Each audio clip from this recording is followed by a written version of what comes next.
वहीं से एक बड़ी खबर आपको बता दें, आज फूलन देवी की जयंती मनाएगी समाजवादी पार्टी। जी हाँ, एक बड़ी खबर है। सपा प्रदेश अध्यक्ष श्यामलाल पाल ने भेजा पत्र, सभी जिला अध्यक्षों को चिट्ठी लिखकर सूचना दी है। अखिलेश यादव ने जयंती मनाने की मंजूरी दी है। सपा के सभी ओबीसी पदाधिकारी होंगे शामिल। तो ये बड़ी खबर आपको बता दें, अखिलेश यादव ने जयंती मनाने को मंजूरी दे दी है। तो फूलन देवी की जयंती मनाने की तैयारी हो रही है। श्यामलाल पाल ने भेजा है पत्र, सभी जिला अध्यक्षों को चिट्ठी लिखकर सूचना दी गई है। मयूर हमारे साथ, हमारे सहयोगी और ज्यादा अपडेट के। मयूर, फूलन देवी की जयंती मना रही है समाजवादी पार्टी, इसके सियासी मायने क्या हैं? देखिए, ये पहली बार नहीं है कि जब समाजवादी पार्टी फूलन देवी की जयंती मना रही है। हर साल वो इस तरीके के कार्यक्रमों का आयोजन करते हैं। आज उनकी जयंती है, पूर्व सांसद हैं, ऐसे में अखिलेश यादव ने मंजूरी दे दी है। और श्यामलाल पाल, जो कि प्रदेश अध्यक्ष है समाजवादी पार्टी के, सभी जिला अध्यक्षों को ये निर्देश जारी किया है कि वो अपने अपने जो जिला कार्यालय हैं समाजवादी पार्टी के, उसको सजाएं, वहाँ पर फूलन देवी की वहाँ पर फोटो लगाएं। और ख़ासतौर पर जो पिछड़ा वर्ग के तमाम नेता हैं समाजवादी पार्टी के, ओबीसी वर्ग के या फिर एससी वर्ग के, उनको जो है शामिल होना ज़रूरी है। तो ख़ास तौर पे आप जो ये निर्देश है, इसी से अंदाज़ा लगा सकते हैं कि पिछड़े वर्ग की पॉलिटिक्स को यहाँ पर धार देने के लिए, यानी कि जो ओबीसी वर्ग है उत्तर प्रदेश का, लगभग 50 से 55% उसकी आबादी है, तो ऐसे में उसको साधने के लिए भी कहीं ना कहीं ये प्रयास जो है वो किया जा रहा है। तो ऐसे में जितने भी जिला कार्यालय हैं आज प्रदेश भर में समाजवादी पार्टी के, वहाँ पर फूलन देवी की जयंती जो है वो धूमधाम से मनाई जाएगी। जी, लेकिन एक बड़ा सवाल है मयूर, कहीं ना कहीं, क्योंकि चलिए हमारे साथ समाजवादी पार्टी के प्रवक्ता भुवन जोशी जी जुड़ गए। मैं लौटूंगा आपसे, फिर पूछूंगा। भुवन जी, फूलन देवी की जयंती मना रहे हैं, क्या पिछड़े दलित वोटरों को साधने की कोशिश? देखिए, आप इसको इस रूप में नहीं ले सकते। हमारे नेता माननीय अखिलेश यादव जी ने हमेशा सामाजिक न्याय की बात कही है और उसके लिए लड़ाई लड़ रहे हैं। और देखिए, उसको आज पूरे उत्तर प्रदेश में देश का आंदोलन उन्होंने बनाया पीडीए को लेकर। पूरे देश में आज माननीय अखिलेश यादव जी की बात है, उसको देश की स्वीकृति मिल चुकी है।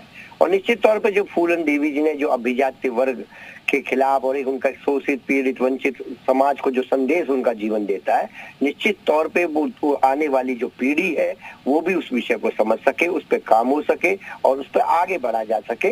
इस विषय के कारण समाजवादी पार्टी आज फूलन देवी जी की जयंती मनाने का काम कर रही है। जोशी साहब, इसका कुछ असर भी पड़ेगा, कोई सियासी लाभ मिलेगा या नहीं? देखिए, हम समाजवादी लोग कहाँ सियासी लाभ के लिए काम करते हैं। हमारे तो लड़ाई है कि अंतिम खड़े व्यक्ति को न्याय मिल सके, सोशल जस्टिस मिल सके। हमारी लड़ाई बड़ी है। माननीय अखिलेश यादव जी ने जो हमें लाइन दी है, वो लाइन बड़ी है। हम सब साधारण कार्यकर्ता उस विषय पे काम करने का काम करते हैं। नहीं जोशी साहब, अयोध्या मामले में तो आप दूसरी तरफ खड़े होते हैं, फिर ऐसा अब यहाँ कह रहे हैं कि हम उन पिछड़े दलितों की लड़ाई के लिए हैं हम, लेकिन अयोध्या मामले में आपका अलग रवैया रहता है। ये तो फिर जनता देखेगी ना सर, ये दोहरा मापदंड। अयोध्या के मामले में माननीय अखिलेश यादव जी ने जो लाइन ली है, वो एक ऐसी लकीर खींचने का काम करा। उन्होंने कहा है कि सच सामने आना चाहिए। उन्होंने कहने का काम करा कि डीएनए जांच होनी चाहिए। उन्होंने कहने का काम करा सबसे पहले। कौन कहता अपने कार्यकर्ता को? आपको याद है कि बनारस में क्या हुआ था, किस प्रकार कार्यकर्ता रेप करने के बाद उसके बाद हनीमून मनाने मध्य प्रदेश चले गए थे, 2 महीने बाद आए। ये भारतीय जनता पार्टी में हुआ था।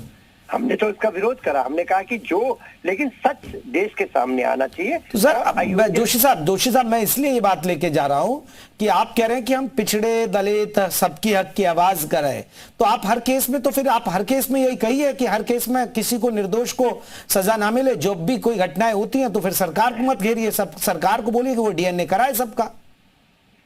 हम तो बिल्कुल इसी बात को कहने का काम कर रहे हैं। हम तो चाहते हैं इस देश में सबको न्याय मिले, सोशल जस्टिस की बात केवल माननीय अखिलेश यादव जी कह रहे हैं। हम लोग तो बिल्कुल इसको आंदोलन बना। चले जोशी जी, आप बने रहिएगा। जोशी जी बने रहिएगा। संजय चौधरी जी जुड़े बीजेपी के, वो कैसे ले रहे हैं क्योंकि आप फूलन देवी की जयंती मना रहे हैं। संजय जी, बहुत बहुत स्वागत है। जोशी साहब जुड़े हुए हैं। जोशी जी कह रहे हैं कि फूलन देवी की जयंती मना रहे हैं, हमारा मकसद ये है कि पिछड़े दलितों की लड़ाई, उनको इंसाफ मिले, इसलिए समाजवादी पार्टी उनकी जयंती मना रही है। आप कैसे देखते हैं? देखिए, समाजवादी पार्टी पीडीए की बात करके वोट बटोरना चाहती है और जब देने की बात आती है तो इस पीडीए को भूल जाती है। ये हाथी के दांत हैं जो खाने के और हैं और दिखाने के और हैं।